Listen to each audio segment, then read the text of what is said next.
Hello, and welcome to this Textinator tutorial. In this video, you're going to learn how to create your first annotation project. We assume that you have already registered a Textinator account and you have access to the account currently. If you do not, please check our video on how to register your Textinator account. Whereas if you do, you're welcome to follow along this tutorial. Let's start by logging into the platform by entering the username that you have chosen during the registration process, as well as the password, and then clicking the login button. If the credentials were correct, you will see this welcome screen. In order to create a Textinator project, you need to have been assigned a staff status. Now, the easiest way to check if you have been assigned that status is to go to your top right corner and check if this user icon has a small cog near it. And if it does, you are indeed a staff member and Textinator, and you can create your projects. Before creating a project, we need to create a data source with the data that you're actually going to annotate. And in order to do that, we go to Quick Links and create a new data source. Oops. It seems that we can't access the page for creating a data source. The most probable reason for that is that we do not have the permissions to view the page.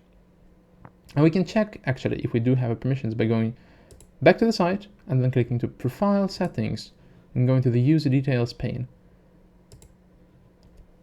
As we can see, we are not assigned to any of the group, whereas we should have been assigned to the group called Project Managers. So what we need to do is to contact our system administrator and ask them to assign us to the project managers group.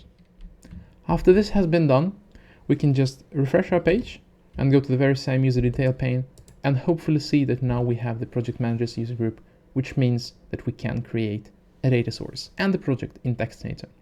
Let's go back to the welcome screen by clicking on the Textinator logo here in the top left corner, then go into Quick Links and then create a new data source. And here we are. We have a data source creation form. Now, fields marked with red asterisk are obligatory to be filled in. So let's start by filling them in. So the name of the data source will be just test. The type of the data source will be just plain text. And for the purpose of this tutorial, we'll just add two documents to it. The first one having the regular hello world phrase, and the second one having a somewhat longer phrase. This is my first Textinator tutorial. The language of the dataset is obviously English, and there is no formatting, so it's just a plain text. And with that, we can click on the Save button, and here we are, having our first dataset being created. Now we can go ahead and create a project. In order to do that, we need to go to the project menu here on the left, and click on that, then click on Add Project. This is a project creation form in Textinator, and as you can see, it has a lot of tabs here. In this video, we're going to cover only the basic settings for a project, and this covers only the first three tabs. Again, fields marked with a red asterisk are mandatory to be filled in, so let's start by doing that.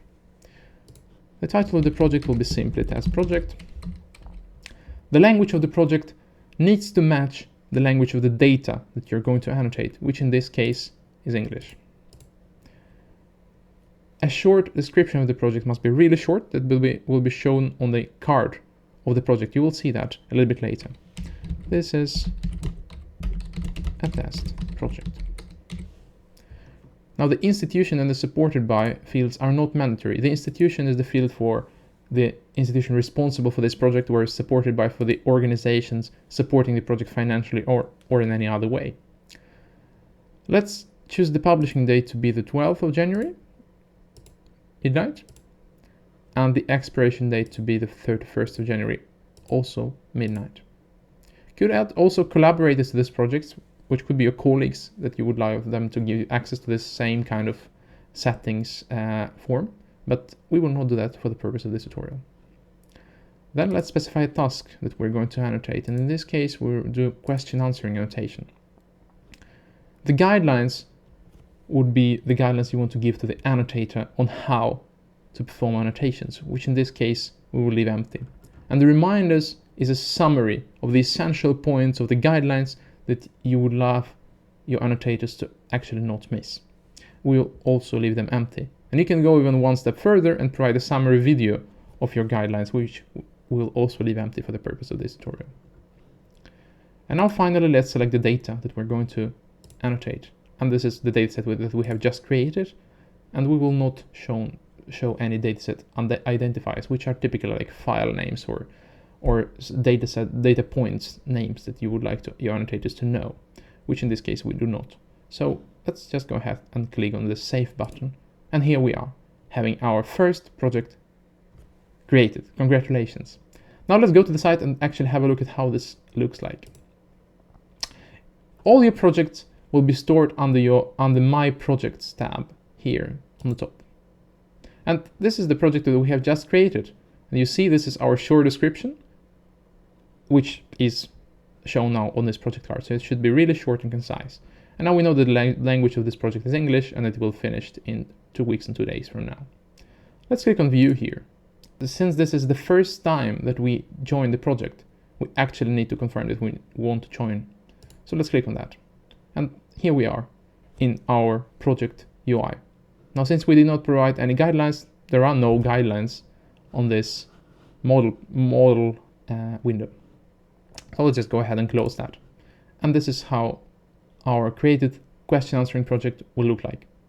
Thank you very much for watching, and see you in the next video.